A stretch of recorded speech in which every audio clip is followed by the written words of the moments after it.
Cheryl. That one he's talking to The one Melanie. in green is That's right. You're expecting to wrap up at by 8 o'clock? Oh, way before that. So in terms of turnout by your bloggers community, you're expecting at least 50. It's not. It's actually not a bloggers community. Yeah, because it's really about taking your online discussion offline as well, right, and public engagement. Yeah. Actually, the target group we're looking at are members of the community. So bloggers might not be. So you don't have any indication of how many of your blogger kakis and No. Yeah, they got their own projects to work on. Well, they should consider those that are paying cash, because those that are paying cash are those that are really needy, and by increasing the fare to 10 cents for those who are paying cash, you're actually burdening the needy even more.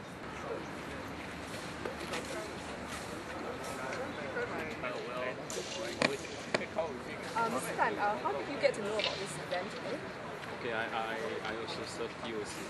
I would like to know actually what you have, what you can offer or propose. It's just increase without any consideration or without any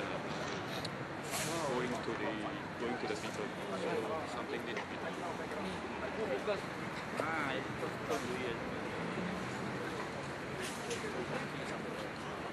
Then the question is, who does the online citizen represent? Who do we speak for? What is our agenda? My answer is this: we speak for ourselves, voices put together as ordinary citizens.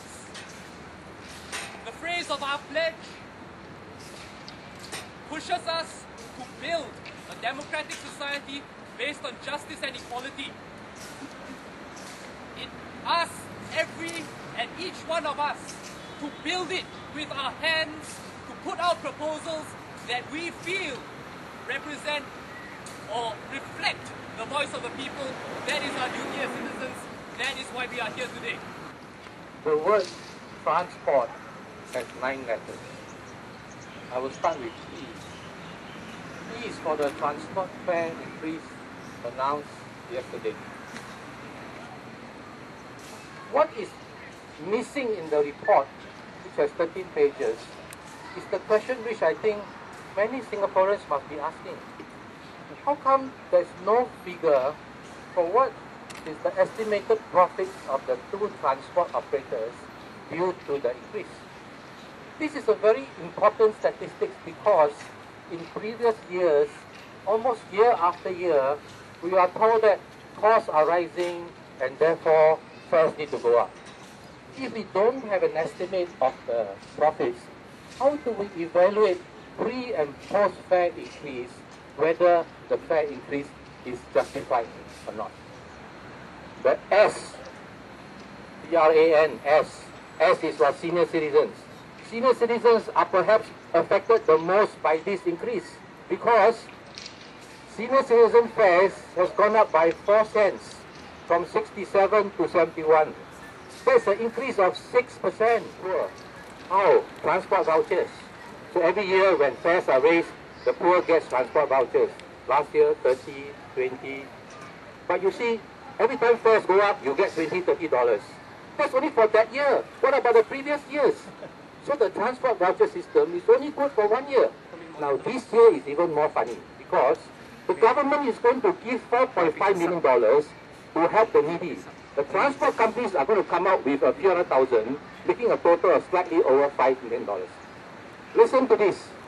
If the public transport companies are going to donate a few $100,000 to help the needy, that means my earlier calculated 1.6 million profits becomes only about $1 million. Okay? Why is the government giving $4.5 million so that the transport companies can earn $1 million? Might as well just give $1 million to a transport company and all of you don't have to come here. 同情心，为什么讲 public transport 有同情心？我已经讲了的，你们可以看到，影响最多的是年老的人，是穷的人，是薪水低的人，那么这个是不是有 compassion？ 谢谢。